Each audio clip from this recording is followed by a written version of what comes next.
সবাইকে স্বাগত জানাচ্ছি আমাদের প্রশ্ন উত্তরের আজকের বিশেষ আয়োজনে। দেশের সাধারণ মানুষের প্রত্যাশা, রাজনৈতিক দলগুলোর ভাবনা এবং আগামী রোডম্যাপ নিয়ে আলোচনার প্রয়োজনীয়তা এখন আগের চেয়ে অনেক বেশি।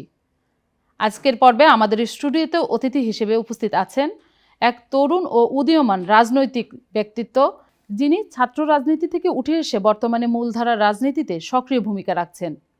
আমাদের সাথে আছেন জাতীয় নাগরিক পার্টি এনসিপির যুগ্ম সদস্য সচিব জয়নাল আবেদীন শিশির। শিশির, আপনাকে স্বাগত আমাদের অনুষ্ঠানে আসার জন্য। আপনাকে ধন্যবাদ। ছাত্র জনতার বিপ্লব পরবর্তী নতুন বাংলাদেশ বিনির্মাণে বর্তমানে বিএনপি সরকারের কাছে আপনার দলের তিনটি কি দাবি থাকবে? ধন্যবাদ মৌসুমী আপা আপনাকে এবং গ্রিন টিভির সকল দর্শক শ্রোতাকে। দেখেন, আমরা বর্তমান যে বিএনপি সরকার, এই সরকারের কাছে আমাদের নতুন করে কোনো দাবি নাই। আমাদের দাবিগুলো হচ্ছে জুলাই আন্দোলনে যে আমাদের 2000 ছাত্র জনতা যে জীবন দিল, এই তাদের রক্তের বিনিময়ে আমরা যে সংস্কারের যে প্রত্যাশা করেছি এবং সংস্কারের জন্য যে আমরা প্রায় ইন্টারিয়াম গভর্নমেন্টের সময় 2 বছর সময় অতিবাহিত করেছি, ওই সময় যে প্রতিশ্রুতিগুলো বিএনপি দিয়েছিল যে তারা যদি ক্ষমতায় আসে এগুলো বাস্তবায়ন করবে, সেগুলো বাস্তবায়ন করলে আমাদের জন্য যথেষ্ট। এখন বলতে পারেন কি প্রতিশ্রুতি বিএনপি দিয়েছিল? বিএনপি প্রতিশ্রুতি দিয়েছিল তারা যদি এই গণভোটের পরে তারা সংবিধান সংস্কারের জন্য একটি শপথ নেবেন গণভোটে হ্যাঁ জয়যুক্ত হলে। কিন্তু আমরা দেখতে পেলাম বিএনপি সংবিধান সংস্কারের যে শপথটি সেটি নেয়নি। যদিও গণভোটের জন্য বিএনপি ক্যাম্পেইন করেছে, গণভোটের পক্ষে ছিল এবং গণভোটের জন্য তারা সবাইকে বলেছে গণভোট দেওয়ার জন্য। এখন আমরা দেখতে পাচ্ছি তারা তাদের প্রতিশ্রুতি ভঙ্গ করেছে। এছাড়াও আমরা ঐক্যমত কমিশনে, আপনার স্মরণ থাকার কথা, আমরা ঐক্যমত কমিশনে আমরা যে সংস্কারগুলো নিয়ে কথা বলছি, বিশেষ করে হচ্ছে আপনার প্রধানমন্ত্রীর ক্ষমতা কমানো, প্রধানমন্ত্রী এবং রাষ্ট্রপতির মধ্যে ক্ষমতার চেক অ্যান্ড ব্যালেন্স। তারপরে আমরা বলেছি যে এই দেশে যে সাংবিধানিক প্রতিষ্ঠানগুলো রয়েছে এগুলো চাইলে আর প্রধানমন্ত্রী নিজের মতো করে লোক নিয়োগ দিতে পারবে না বা মাইম্যান নিয়োগ দিতে পারবে না। এখানে একটি বডি থাকবে, সরকারি দল বিরোধী দল মিলে এখানে একটি বডি থাকবে, তাদের মাধ্যমে এই নিয়োগ প্রক্রিয়া স্বচ্ছ হবে। এছাড়াও আমরা বলেছি যে এই দেশের যে গুমতন্ত্র কায়েম হয়েছে, এই গুম কালচার আর থাকবে না এবং গুম, মানবাধিকার এগুলো চিরতরে দেশ থেকে মুছে ফেলতে হবে। সেজন্য আমরা অনেক দাবি জানিয়েছি এবং ইন্টারিম গভর্নমেন্ট গুম অধ্যাদেশ, মানবাধিকার অধ্যাদেশ, এই অধ্যাদেশগুলো করে। কিন্তু আপনি দেখেন খুব দুঃখজনক, বিএনপি ক্ষমতা আসার পরেই তারা এই অধ্যাদেশগুলো বাস্তবায়ন করেনি, এগুলো ল্যাপস করে দিয়েছে, বাতিল করে দিয়েছে। তো আমাদের বিএনপির প্রতি এখন যে মোটা দাগের দাবি সেটা হচ্ছে তারা জুলাইয়ের গণভোটের গণরায়কে মেনে নেবে এবং গণরায়ের আদলে এবং গণরায়ের প্রতিশ্রুতি অনুযায়ী তারা সংবিধান সংস্কারের শপথ নেবে, যেটা তাদের ঐক্যমত কমিশনও তাদের প্রতিশ্রুতি ছিল। তাদের রাষ্ট্র মেরামতের 31 দফায় তারা এই কথাটি বলেছেন। এছাড়াও যে জুলাই সনদের যে ওনাদের প্রতিশ্রুতি স্বাধীন বিচার বিভাগ, সেই স্বাধীন বিচার বিভাগের জন্য ওনারা এই সুপ্রিম কোর্ট সচিবালয় অধ্যাদেশ এবং বিচারপতি নিয়োগ অধ্যাদেশ এগুলো বাস্তবায়ন করবেন। এই যে অধ্যাদেশগুলো তারা ল্যাপস করেছে, বাতিল করেছে, সেগুলো আবার পুনরায় তারা আইনে পরিণত করবেন। বিরোধী দলে থেকে আপনারা এই সরকারের রাষ্ট্র সংস্কারের কাজগুলো কিভাবে পর্যবেক্ষণ করবেন? আপনারা কি কেবল সমালোচক নাকি গঠনমূলক অংশীদার হিসেবে ভূমিকা পালন করবেন? দেখেন, বিরোধী দলের কাজ হচ্ছে সরকারকে সহযোগিতা করা। কিভাবে সহযোগিতা করা? ক্রিটিক্যাল ইভ্যালুয়েশনের মধ্যে সহযোগিতা করা, সমালোচনা করে সহযোগিতা করা, নতুন পলিসি দিয়ে সরকারকে সহযোগিতা করা এবং সরকারের ভুল ত্রুটি ধরিয়ে দেয়া। আমরা সরকারকে সেই সহযোগিতাটাই করতে চাই, কিন্তু আমরা দেখছি সরকার আমাদের এই সহযোগিতা নিতে চান না। আমরা যে সরকারকে বললাম আপনারা এই সংস্কারের জন্য আপনারা আর কালক্ষেপণ করবেন না এবং আপনারা যত দ্রুত সম্ভব এই সংস্কারকে মেনে নেন, সরকার কিন্তু এটা মানছেন না। তারপর আপনি দেখেন যে জ্বালানি যে সংকট, জ্বালানি সংকটের জন্য আমরা বললাম যে এটা একটা বৈশ্বিক সংকট। আপনারা জনগণের কাছে কোনো কিছু লুকোচুরি করবেন না, জনগণের কাছে জানান যে এই সংকটটা আপনারা উতরাতে পারছেন না।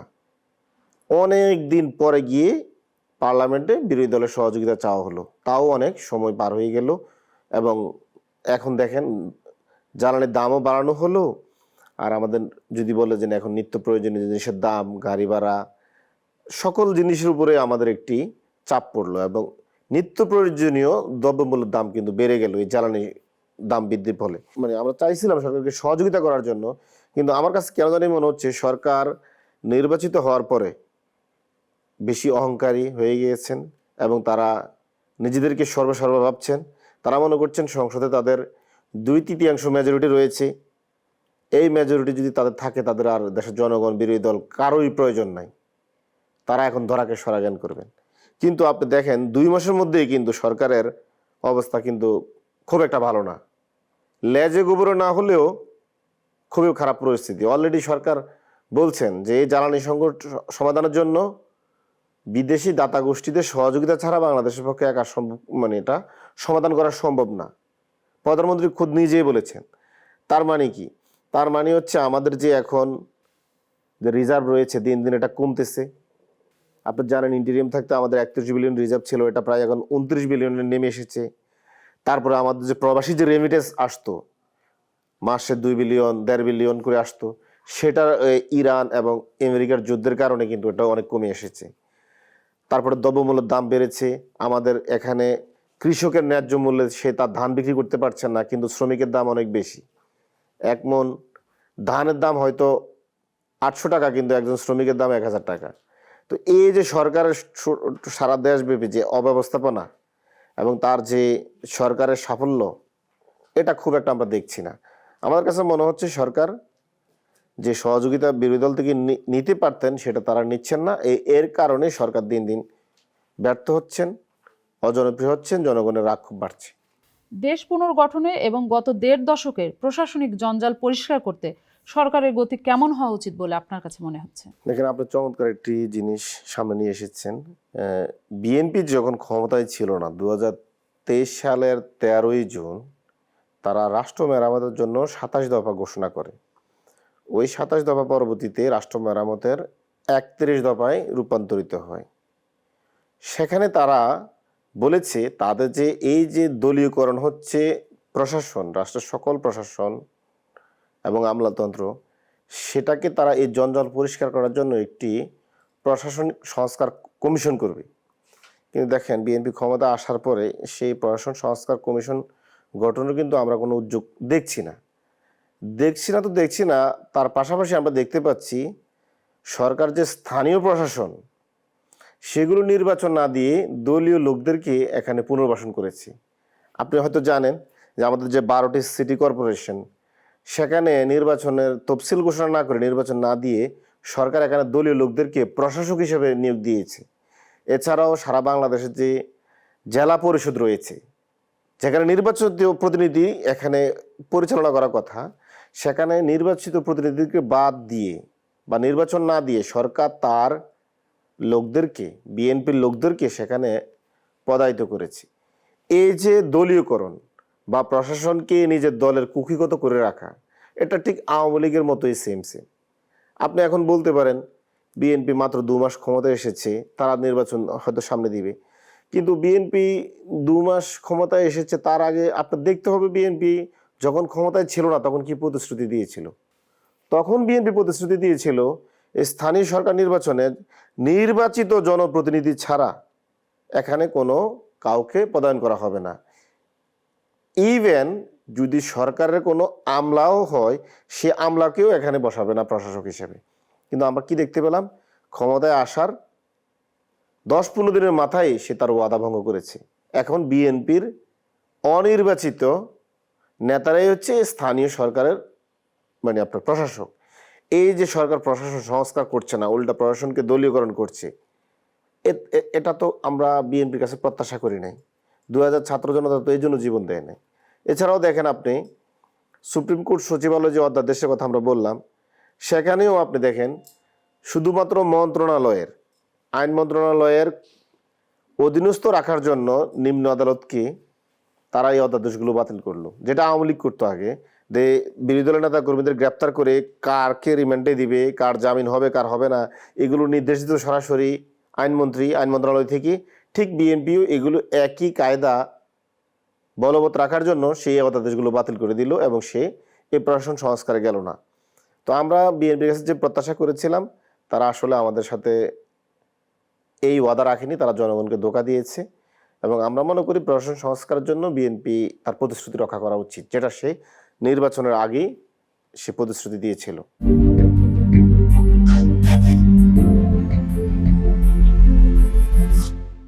এনসিপি এই সরকারের সাথে মিলে দেশের উন্নয়ন ও নিরাপত্তায় সুনির্দিষ্ট কোন কোন ক্ষেত্রে ভূমিকা রাখতে চায়?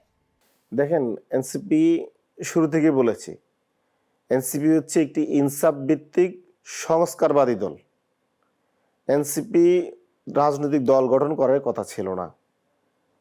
আপনারা হয়তো জানেন, যখন 5 আগস্টে যখন ছাত্র জনতার এই জুলাই বিপ্লবের মাধ্যমে ফ্যাসিস্ট শেখ হাসিনা পালিয়ে যায়, তখন কিন্তু এই দেশে যারা বিরোধী দলের রাজনীতি করতো, এই রাজনৈতিক নেতাদেরকে কারাগার থেকে মুক্ত করেছেন কিন্তু এই ছাত্র জনতা। তখন এনসিপি নামে কোনো নাম ছিল না। তখন আমরা মনে করেছি যাদেরকে আমরা মুক্ত করেছি তারা এবং আমরা আলাদা কেউ না, আমরা সবাই জুলাইয়ের। সে জুলাইয়ের পরে আমরা যতগুলো সংস্কার প্রস্তাব করেছি প্রত্যেকটিতে বিএনপি বাধা দিয়েছে। আমরা বলেছি যুবলীগ নেতা চুপুকে অবসান করার জন্য, বিএনপি সেখানে বাধা দিয়েছে। আমরা বলছি ফ্যাসিস্ট গণহত্যাকারী আওয়ামী লীগ, এই আওয়ামী লীগকে নিষিদ্ধ করতে হবে, বিচার করতে হবে, সেখানেও বিএনপি কিন্তু সম্মতি দেয় না, বাধা দিয়েছে। আমরা বলেছি সেকেন্ড রিপাবলিক করার জন্য, সেখানেও বিএনপি বাধা দিয়েছে। এছাড়াও আপনি যদি দেখবেন ছোটোখাটো আরও অনেক সংস্কারের মধ্যে বিএনপি না না না, এই যে বিএনপি না না করার পরেই কিন্তু আমরা চিন্তা করলাম যে এইভাবে তো আসলে রাষ্ট্র চলতে পারে না, আমরা তো এই রাষ্ট্রের আমূল পরিবর্তন করতে চাই, বা এখানে যে ফেসিবাদী স্ট্রাকচার এটা পুরোটা ভাঙতে হবে। শুধুমাত্র একজন ফেসিস্ট চলে গেলে ফেসিবাদী স্ট্রাকচার চলে যায় না। আপনি যদি একজন ব্যক্তি চলে যায়, তার পুরো কাঠামো ফেসিস্ট কাঠামো মানে এখানে বলবৎ থাকে, তাহলে তো রাষ্ট্র সংস্কার হলো না। তো আমরা বললাম যে রাষ্ট্র সংস্কারের জন্য, সেখানে তো বিএনপি চাচ্ছে না। বিএনপি চায় শুধু শেখ হাসিনার পতন, কিন্তু শেখ হাসিনার যে ফেসিস্ট কাঠামো এটা আবার টিকে থাকুক। তো এই জন্য আমরা বাধ্য হয়ে রাজনৈতিক দল গঠন করলাম। গঠন করার পর থেকে আমরা সংস্কারের জন্য খুব জোর দিলাম এবং জাতীয় ঐক্যমত্য কমিশনে আমরা সংস্কারের জন্য সবচেয়ে বেশি জোরালো ভূমিকা রাখলাম। আমরাই বললাম যে প্রধানমন্ত্রী এবং রাষ্ট্রপতির মধ্যে ক্ষমতার ব্যালেন্স করতে হবে, সংসদে উচ্চ কক্ষ করতে হবে এবং উচ্চ কক্ষ নিম্ন কক্ষের মধ্যে ক্ষমতার চেক অ্যান্ড ব্যালেন্স করতে হবে। এই প্রস্তাবগুলো আমরা নিয়ে আসলাম এবং স্বাধীন বিচার বিভাগের জন্য আমরা দাবি করলাম। তো আমাদের এখন মানে যে চাওয়া সেটা হচ্ছে, আমরা যদি রাষ্ট্রকে সহযোগিতা করি তাহলে এটা আলটিমেটলি বিএনপি বা অন্য পার্টিকে সহযোগিতা করা হয়। তো আমরা মনে করি এই সহযোগিতাটা আমরা সংস্কারের মধ্য দিয়ে করতে চাই, যে সংস্কার দাবিগুলো আমরা করেছি যেগুলো এখনো পর্যন্ত বাস্তবায়ন হয় নাই। তো আমরা মনে করি এই সংস্কারের দাবিগুলো বাস্তবায়ন করার মধ্য দিয়ে আমরা সরকার, রাষ্ট্র, জনগণকে সহযোগিতা করতে চাই। আপনি একজন তরুণ ছাত্রনেতা থেকে মূলধারার রাজনীতিতে এসেছেন। বাংলাদেশের সাধারণ তরুণদের লিডারশিপ বা নেতৃত্বে তৈরিতে আপনার দল কিভাবে একাডেমিক বা প্ল্যাটফর্ম নিয়ে ভাবছে? দেখেন, এনসিপি, আমি কিন্তু এই প্রশ্নটার কিছুটা এর আগেও বলেছি, এনসিপি বা জাতীয় নাগরিক পার্টির আগে যে আমরা জাতীয় নাগরিক কমিটি করলাম, আমাদের কিন্তু রাজনৈতিক দল গঠন করার কথা ছিল না। আমরা যেটাই বললাম, আমরা কিন্তু বিদ্যমান পলিটিক্যাল পার্টিগুলো দ্বারা প্রতারিত হয়েছি। যখনই আমরা দেখলাম যাদেরকে আমরা জুলাই বিপ্লবের মধ্যে মুক্ত করলাম, যাদেরকে এই দেশে আনার ব্যবস্থা করলাম, যাদেরকে কারাগার থেকে মুক্ত করার ব্যবস্থা করলাম, তারাই দেখিতে পরবর্তীতে আমাদের কোনো দাবি এবং সংস্কার মানছেন না। তখনই আমরা কিন্তু বাধ্য হয়ে কিন্তু জাতীয় নাগরিক কমিটি করি, প্রথম কমিটি। তার অনেক পরে গিয়ে আমরা জাতীয় নাগরিক পার্টি হিসাবে আত্মপ্রকাশ করি। তো এখন আমরা আসলে যেটা চাই, বাংলাদেশের যে তরুণ সমাজ যারা এই জুলাইয়ের অগ্নিস্ফুলিঙ্গ বা দুনিয়া কাঁপানো যে যারা জুলাই বিপ্লব করেছে, তাদেরকে আসলে এই দেশের দায়িত্বে আসা উচিত। এখন দায়িত্বে আসতে হলে আমি মনে করি জনমানুষের কাছে যেতে হবে। জনমানুষের কাছে তার জনমানুষের যে প্রত্যাশা, জনমানুষের যে চাহিদা বা জনমানুষের যে এখন যে নিড, সেগুলো নিয়ে কথা বলতে হবে। এখন ছাত্র সমাজের সমস্যা নিয়ে যদি কথা আমরা বলি, তাহলে আমাদের ছাত্র উইং আমরা অলরেডি গঠন করেছি, জাতীয় ছাত্র শক্তি। তাদেরকে আমরা প্রশিক্ষণ দিচ্ছি ছাত্রদের সমস্যা, ছাত্রদের বিভিন্ন দাবি দেওয়া এবং ছাত্রদের উপর যদি কোনো নিপীড়ন হয় সেগুলো নিয়ে যাতে তারা পাশে থাকে। আমরা যুবকদেরকে প্রশিক্ষণ দিচ্ছি এবং আমরা একটি যুব সংগঠন গড়ে তুলেছি, জাতীয় যুব শক্তি। এখানে বাংলাদেশে যে 26 লাখ বেকার যুবক রয়েছে, তাদেরকে কিভাবে দক্ষ করা যায় এবং জাতীয় সম্পদে রূপান্তরিত করা যায়, বা তাদেরকে কিভাবে নিড বেস এডুকেশন দেওয়া যায় বা কারিগরি শিক্ষা দেওয়া যায়, সে ব্যাপারেও আমরা জাতীয় যুবশক্তি কাজ করছে। এবং আমরা আমাদের সাংগঠনিকভাবে তাদেরকে এই দাবিগুলো জানানোর জন্য এবং সরকারের পলিসিকে মানে আপনার স্ক্রুটনি করার জন্য এবং নতুন নতুন করে সরকারকে পলিসি সাপোর্ট দেওয়ার জন্য আমরা কাজ করছি এবং আমাদের সংগঠন কাজ করছে। এছাড়াও আমাদের নারীদের সমস্যা নিয়ে কাজ করছে আমাদের জাতীয় নারী শক্তি, আমাদের শ্রমিকদের সমস্যা নিয়ে কাজ করছে শ্রমিক শক্তি। যে শ্রমিকেরা আপনি জানেন জুলাই আন্দোলনে অনেক একটা বড় অংশ হচ্ছে শ্রমিক শ্রেণী আমাদের এই আন্দোলনে অংশগ্রহণ করেছে, যারা নিম্ন মধ্যবিত্ত আয়ের, এবং তারা অনেকেই শহীদ হয়েছে।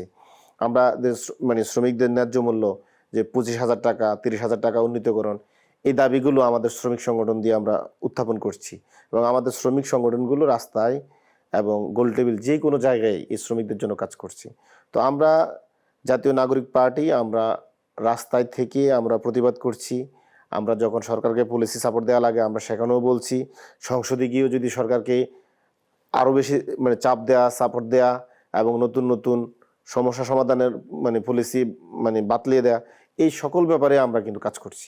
বর্তমান সময়ে মব কালচার বা আইন নিজের হাতে তুলে নেওয়ার যে প্রবণতা বেড়েছে, এই বিচারহীনতার সংস্কৃতি ও মব ভায়োলেন্স রুখতে রাজনৈতিকভাবে আপনাদের অবস্থান কি? দেখেন, এই ভূমিতে বা এই অঞ্চলে যদি প্রথম মব বলেন, তাহলে প্রথম মব হচ্ছে 1955 সালের দিকে। সেটা হচ্ছে আদমজি জুট মিলে, তৎকালীন আওয়ামী লীগ আর হচ্ছে বিহারিদের মধ্যে আদমজি জুট মিলে একটা মব হয়। এই মব করে হচ্ছে মূলত হচ্ছে শেখ মুজিবের নির্দেশে আওয়ামী লীগ, যুবলীগ, ছাত্রলীগের নেতাকর্মীরা তারা ওই আদমজি জুট মিলে বিহারিদেরকে হত্যা করে। এখানে প্রায় 15 থেকে 20 জন লোককে মব করে হত্যা করে। তার থেকেই মব কালচার শুরু হয়। তারপরে হচ্ছে আপনার 70 নির্বাচনে বিরোধী দলের উপরে আওয়ামী লীগ ব্যাপকভাবে মব করে এবং কেন্দ্র দখল করে ফেলে। প্রায় 50 থেকে 60টি কেন্দ্র দখল করে আওয়ামী লীগ 70 নির্বাচনে ভোট রিগিং করে। তারপর যদি বলেন এই মব কালচারটা কোথা থেকে শুরু হয়েছে, 1971 থেকে 75 পর্যন্ত যে মুজিব বাহিনী যারা মুক্তিযুদ্ধে অংশগ্রহণ সেভাবে করেন নাই, কিন্তু মুক্তিযুদ্ধে যারা অংশগ্রহণ করেছেন বাকি যে স্টেকরা রয়েছে অন্যান্য দলে, তাদেরকে পরবর্তীতে বেছে বেছে হত্যা করে, মব করে, তাদের সম্পদ লুণ্ঠন করে। এই যে মব কালচারটা 1971 থেকে 75, এই মব করে রক্ষী বাহিনী, মুজিব বাহিনী তারা সকলে মিলে 30,000 রাজনৈতিক নেতাকর্মীকে হত্যা করে। তারপরে যদি মব দেখেন গত 17 বছর জামাত শিবির ট্যাগ দিয়ে অনেক মানুষকে মব করা হয়। সর্বশেষ আমরা যেটা জানি যে আবরারের মতন বইয়ের মেধাবী শিক্ষার্থীকে মব করে হত্যা করা হয়। এবং আরও একটি ন্যাক্কারজনক ঘটনা ঘটে, ভিন্ন ধর্মাবলম্বী লোকদেরকেও জামাত শিবির ট্যাগ দিয়ে হত্যা করা হয়। যার একজন হচ্ছে আপনার বিশ্বজিৎ, জগন্নাথ ইউনিভার্সিটির ছাত্রলীগ নেতারা তাকে কুপিয়ে হত্যা করে। এগুলো কিন্তু মবের ধারাবাহিকতা। এখন যে আমরা মব দেখছি, দেখেন 5 আগস্টের পর থেকে আজ অবধি আপনি যদি দেখেন বিএনপি তার দলীয় কোন দলে প্রায় 200 নেতাকর্মী মব করে খুন করেছে, এক গ্রুপ গ্রুপকে। এই যে মবটা এটা তো অন্যান্য দলের মধ্যে এরকম নাই। তো আমরা বিএনপি যে অনেক সময় আমাদের গণতান্ত্রিক আন্দোলনকে মব বলে, কিন্তু আপনি দেখেন আমাদের কোনো আন্দোলন কি কোনো মানুষ কি হত্যা হয়েছে বা আমরা কি কোনো মানুষের উপরে হামলা করেছি? এরকম কোনো জাতীয় নাগরিক পার্টির বিরুদ্ধে বিএনপি কোনো অভিযোগ করতে পারবে বা অন্য কেউ দেখাতে পারবে? কিন্তু আমরা দেখতে পাচ্ছি বিএনপি অন্য দলের উপরে তো হামলা দেয়, বিরোধী দলের উপরে হামলা দেয়, কিন্তু 5 আগস্টের পরে শুধু নিজ দলের নেতাকর্মীদেরকে মব করে প্রায় 200 নেতাকর্মী খুন করেছি। তো আমরা এই মব কালচার চাই না। আমরা চাই রুল অফ ল, মানে আইনের শাসন চাই, যেখানে আইন দ্বারাই রাষ্ট্র পরিচালিত হবে, কোনো ব্যক্তি দ্বারা রাষ্ট্র পরিচালিত হবে না। কিন্তু আমরা কি দেখতে পাচ্ছি, আবার ওই শেখ হাসিনা যেরকম ওয়ান ম্যান মানে ব্যক্তি দ্বারা রাষ্ট্র পরিচালিত হতো, দেশের আইন আদালতের কোনো কিছু থাকতো মানে তোয়াক্কা করতো না, মব কালচার দিয়ে চলতো। ঠিক এখনো তাই শুরু হয়েছে। বিএনপিও জনাব তারেক রহমান সাহেবকে তারা সর্বোচ্চ আইন মনে করে, যেটা রাজা সুদোষ লুইয়ের মতো। উনি যা বলেন তাই তারা মানে মনে করে এটাই ঠিক। কিন্তু আমরা তো চাই না, এখানে আইনের শাসন থাকুক, ব্যক্তিও আইনের মধ্যে থাকুক, ব্যক্তির সর্বোচ্চ ক্ষমতায় বসুক, সর্বোচ্চ পদে বসুক, তাতে আমাদের কোনো সমস্যা নাই। রাষ্ট্রপতি, প্রধানমন্ত্রী তারাও আইনের অধীনে থাকুক, প্রত্যেকটা ব্যক্তি আইনের ঊর্ধ্বে নয়, এটা নিশ্চিত হোক। কিন্তু আমরা দেখতে পাচ্ছি সেটা হচ্ছে না, এখানে আইন দুই রকম হচ্ছে। মত প্রকাশের অবারিত স্বাধীনতা নিশ্চিত করতে সংসদে কি ধরনের ভূমিকা রাখবে? আমরা বিগত 17 বছর যে একটা দুর্বিষহ জীবন যাপন করেছি, যেখানে আমাদের আসলে মুক্ত চিন্তা, মত প্রকাশ, বাক স্বাধীনতা তো আসলে আমরা অনেক আশায় ছেড়ে দিয়েছিলাম। এদেশে ভোট দিতে পারবো, আমরা কিন্তু সেটা ভুলেই গিয়েছিলাম। একটা ফেসবুকে স্ট্যাটাস দিলে তো আমাদেরকে ছাত্রলীগ, যুবলীগের সন্ত্রাসীরা হুমকি দিত যে পোস্ট ডিলিট করো, নাহলে সমস্যা হবে।